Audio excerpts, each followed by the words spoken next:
national leader, the Supreme Commander of Bangladesh, Sheikh Mujibur Rahman, do hereby proclaim the independence of Bangladesh. Born out of the war between India and Pakistan 10 years ago, conflict has been a way of life in this country's short history. A nation of nearly 90 million people, Bangladesh was created by the splitting of the two wings of Pakistan. The Bengalis in the east had long nursed grievances against the ruling Punjabis 2,000 miles to the west. The military victory by India finally severed them from a country with which they had few ethnic or cultural links. The young nation's founding father, Sheikh Mujibur Rahman, had long battled for the independence of Bangladesh. As head of the Awami League, his sweeping victory in the elections in 1971 led to calls for autonomy for the eastern state and sparked the conflict between India and Pakistan. But his hold on power was short-lived. He and his family were murdered in an army coup in 1975. During the turmoil that followed, General Zia came to power, promoting himself to the presidency 2 years later. Experimenting with several forms of government, he held presidential elections in 1978, gaining an overwhelming 4-1 victory. The following year, his popularity and dominance were confirmed in general elections in which his Bangladesh Nationalist Party won 2/3 of the seats in Parliament. He governed the country with an iron hand, establishing a virtual dictatorship.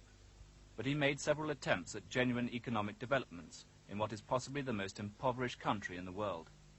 His assassination over the weekend has left a vacuum that may not be easily filled, and it remains to be seen how long his legacy of stability will last in the undoubted turmoil that lies ahead.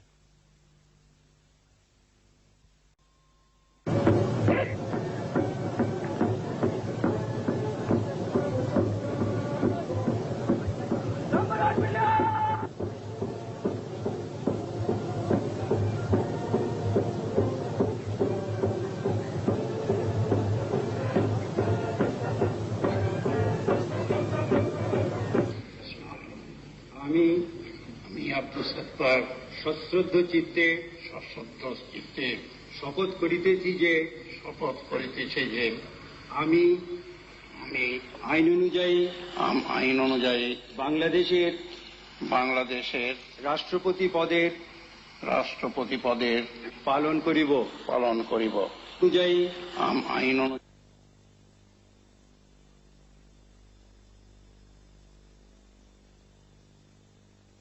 He has also said that he is bringing in a civilian president with a civilian advisory council, and he hopes to restore the due process of constitution as early as possible. Now, I personally believe him because I know the man. Let me make a few personal comments here. Both General Irshad and I were commissioned together into the army nearly 30 years ago, and I have known the man. And he is a constitutionalist. From the point of view of political beliefs, he is a centrist, a liberal, very much a moderate. He's a very sober person, God-believing, and I have no doubt that whatever he and his colleagues do,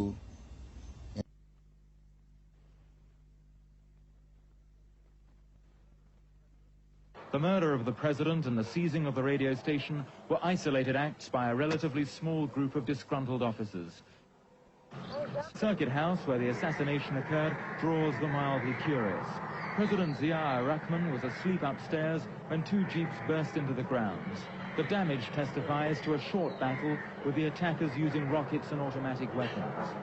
The president came out to investigate the commotion and was shot while standing in the doorway. It is in the villages which President Zia so eagerly courted that he'll be missed. The national flag flutters at half-mast from the most modest of buildings. He had exhorted them to support self-help programs like building irrigation canals. For the first time this year, the country recorded a grain surplus.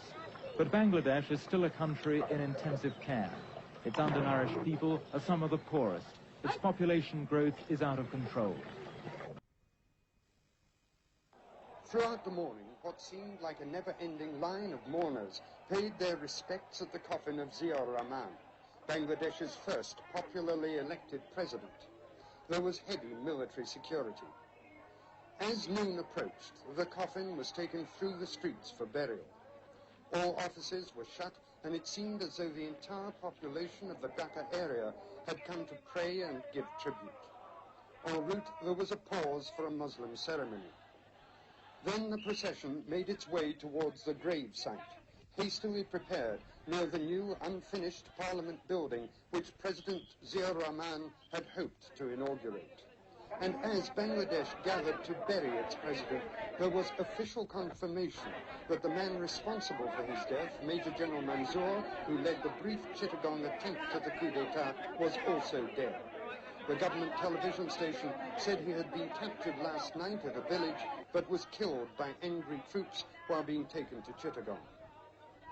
President Ziaur Rahman's death has caused an immense sadness in this country, which has seen no less than 8 attempted or successful coups d'etats in its 9 years of existence. Under Ziaur Rahman, the political situation seemed to have settled down, and Bangladesh was making immense progress. He had made a point of giving new hope not just to the relatively prosperous towns, but to the countryside as well.